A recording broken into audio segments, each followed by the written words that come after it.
Hola amores, and welcome back to the channel. And to those who don't know me, I am Maritza, currently a graduate master's student in psychology.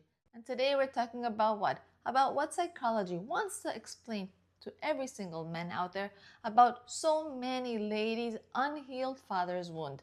So let's get into it right now. I will start with a saying in Spanish that goes like this. Sin haber pasado por el dolor, no sabríamos qué es la felicidad. And it means without having gone through pain, we would not know what happiness is. Okay? So, my loves, here is my question to those out there who have ever felt like you have been fighting or you have fought a ghost with a lady like at the same time, right? You perhaps do everything right. You are present. You provide. However, there's still a wall you have not been able to climb. Or maybe there has been a level of mistrust that you've always felt impossible to earn with a particular lady. Well, I'll explain. Psychology suggests that for many ladies out there, for many women, the primary blueprint for love wasn't written by her man, it was written by her father. And the father wound can be that deep, silent epidemic so many women never get to heal from. And why I believe you as a man desperately do need to hear this, to understand it, as it can help you manage your relationships with lady from now forward. So what is a father's wound? Well, in psychology, the father is the daughter's first introduction to the masculine figure. He is the first man to tell the woman that she is lovable, that she is worthy, that he's one who's going to make her feel safe and seen. He's the first one for all this. However, if or when that pillar went missing in her early childhood days, whether through physical absence, through emotional coldness, or even through abuse, then that will create an inevitable wound. And it's not about having daddy issues, because that's just a very dismissive term. This is a deep-seated neurological expectation that she may have grown up to with what? That now to her just means that the masculine figure in general is unreliable, unfaithful, cheaters, liars, or that maybe they just like to BS talk as he did when she was a baby. And if those who you meet did go through this, then they will show it to you in 3 different ways. First way is maybe she's becoming the hyper-independent type of lady who says, I don't need a man. My mother was single. She went through this. She was there for me, so I could do the same.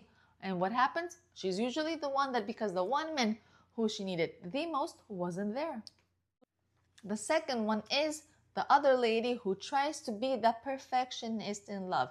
And this is one who's always trying to earn the love from you that she never got for free when she was a child. Always agreeing to everything you say. Always clinging on to you for dear life so you don't leave her. Always trying to do everything as possible for everything to go perfect, to the point where she's annoying.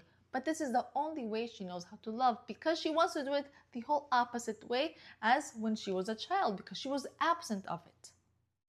Or the third way is she can grow up to be the anxious attacher. And this one is who? The nagger, the complainer, the Debbie Downer. This is one who's constantly waiting for the inevitable moment that you will fail and that you will leave her.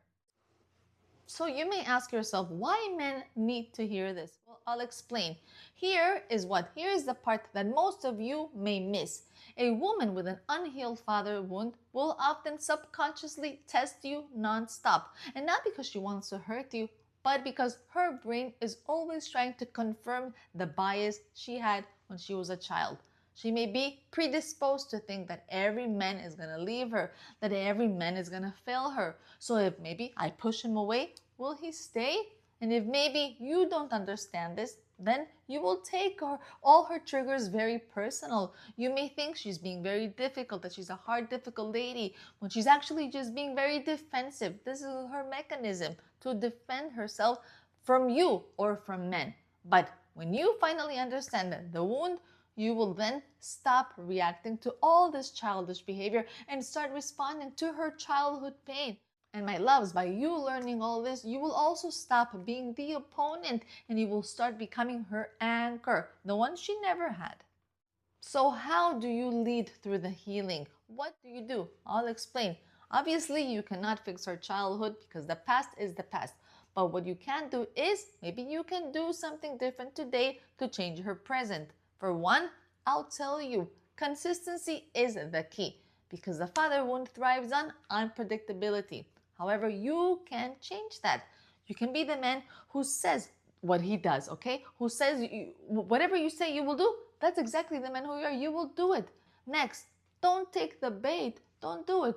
When the lady starts acting like a child and maybe even pushing you away, when you deep down know, like, what is she doing?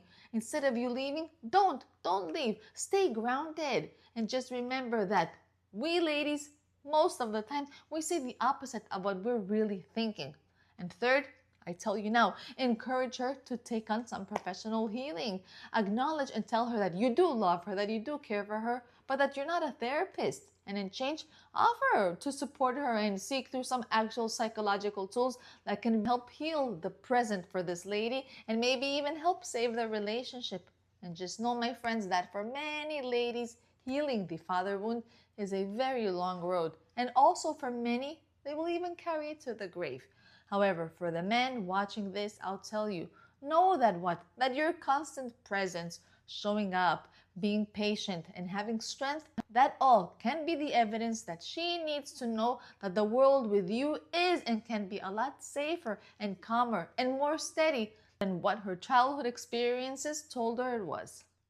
And with this, we have reached the end of today's video, but I invite all of you to connect with me through Instagram. Go and check out my other music relaxing channel here on YouTube, and go and see the channel's membership just in case you may find it useful.